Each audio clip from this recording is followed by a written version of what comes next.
We just saw Master Gardener, a new film from Paul Schrader. This movie follows a gardener who turns out to be a bit more in his past and is kind of working through some things because it is a Paul Schrader film. Like the buzz you get just before pulling the trigger.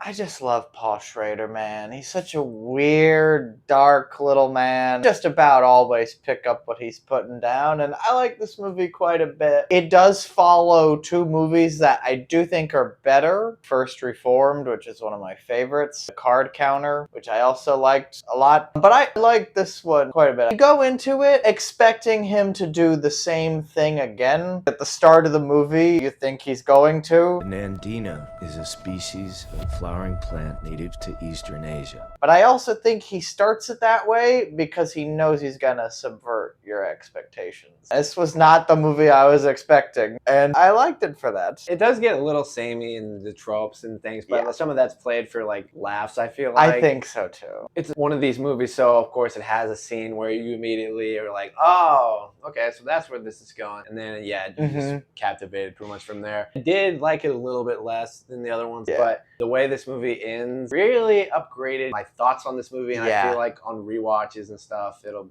get better for me. Even just the fact that I think I want to revisit this, I think is a really good sign for a movie because, you know, you're just still thinking about it. There's a lot on the page. He is compelling, and I think the characters around him are compelling too. He makes a good choice in not leading with the fact that Norval Roth is a former neo-Nazi. Because at first you're just like, you know, this guy just likes doing what he does, and he's good at it. He's a master, actually. If you know this is a Paul Schrader movie, you know that this whole thing isn't really about gardening. It's a dark dude that you really shouldn't like, but also you get off on the right foot with him before that's revealed. And he's played by Joel Edgerton, who I think gives a really interesting, tricky performance that he pulls off very well. Why would you say that? It's such an unusual movie. I felt that even before it kicked off. I don't know, the vibe of the plantation that he works for, which is ran by Sigourney Weaver, who I think is just wonderful in this movie. Always happy to see her. Knuckin' Futz in this. Yeah, she is. It's a pure Schrader character, but then again, so is Norval Roth.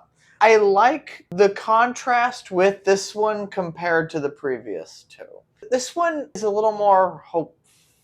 Different ending than a lot of Paul Schrader's movies. I'm not going to say what it is, but before that, it's kind of not so lovely. No. But like also sort of weirdly hopeful, like you said. Yeah. It's kind of like asserting a change, and it's kind of cool that way. There's a certain thing that's blooming throughout the movie.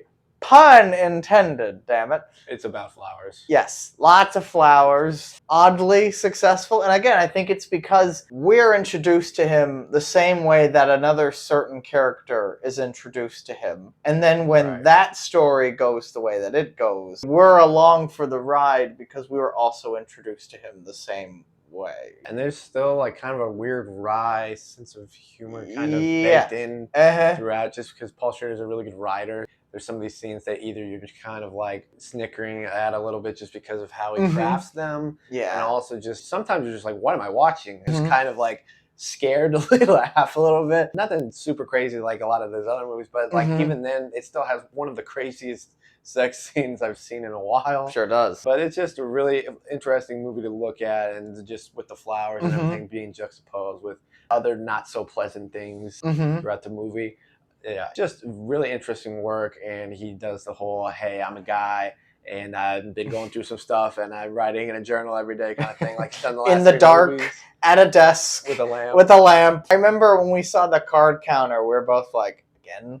Yeah, and it was great. And I know, and then I knew it was coming this time, and I was happy to see it. What are you gonna do? I mean, he's been doing the journal diary approach since Taxi Driver, but like, who really does it much better? It's just a great way for him to get his existentially kind of metaphoric stuff in while also just furthering the narrative. And he does it really well here, even though at first you're kind of like, not sure where this is going, but then it goes in different places than the other two movies, which was very interesting. Yes. Gardening is a belief in the future, a belief that things will happen according to plan. That's why I think it ultimately works. I would watch men dealing with despair and tortured souls endlessly, and he's been doing that beautifully most of his career. I mean, he wrote Raging Bull, Affliction, Autofocus, the master of this thing. I like that this time. I'm glad it didn't oddly get darker, even though I would have welcomed that too. It's already coming from a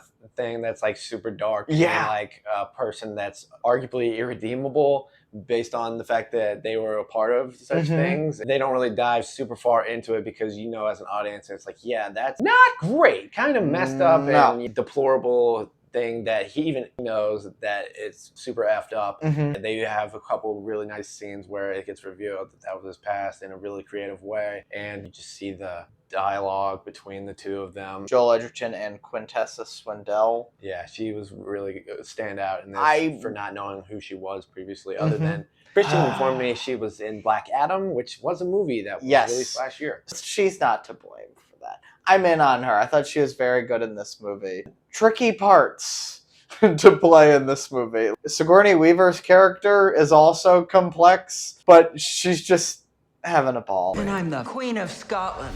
It's one of those characters where you sort of know where she's coming from in terms of what her character's about, but also you just kind of want to know even more just because she gives you a really good, fun, interesting performance to watch just because she has some crazy lines in this, and her demeanor is just very much perfected by her. You just kind of want to learn a bit more about her once you learn a little bit more about Joel Edgerton's character. A movie like that benefits from a rewatch. I do think he is really, really good in this movie. And it's the fact that I just enjoyed spending time with this otherwise horrible person, you know? He pulled it off. I mean, this is 3 pretty complex dudes in a row, and I love that they're all differently complex. He's been doing this for so long, but like he still knows how to make it fresh. Maybe this movie wasn't on your radar. Maybe you're a really big Paul Schrader fan. Either way, I would definitely seek this out in the theaters if it's playing anywhere near you. This is a movie that we don't necessarily get super often anymore. This is like a master at work here with Paul Schrader, and just, I don't know how many more films he's going to be able to make. So if you get a chance to, you can at least say you saw this one in the theaters. So check it out, Master Gardener. For sure. Also, check out his Facebook page. It's wonderful. He says some stuff on He does. It brings me so much joy, as do his movies. Keep it up, Paul. Like and subscribe if you enjoyed this review, and also post a comment down below if you want Taylor Swift to star in Paul Schrader's next movie. I will only post 1,000 of those. I mean, the Lindsay Lohan thing wasn't great, but I think he could work wonders with Taylor Swift. He can bring it out of you, Taylor. If you're watching, I know you are. You should do it. Do the thing. He went on like that for some time. How do you sanction bringing in a little girl into a world where that little girl grows up to be a young woman and she looks you in the eyes and she says that you knew this all along, didn't you?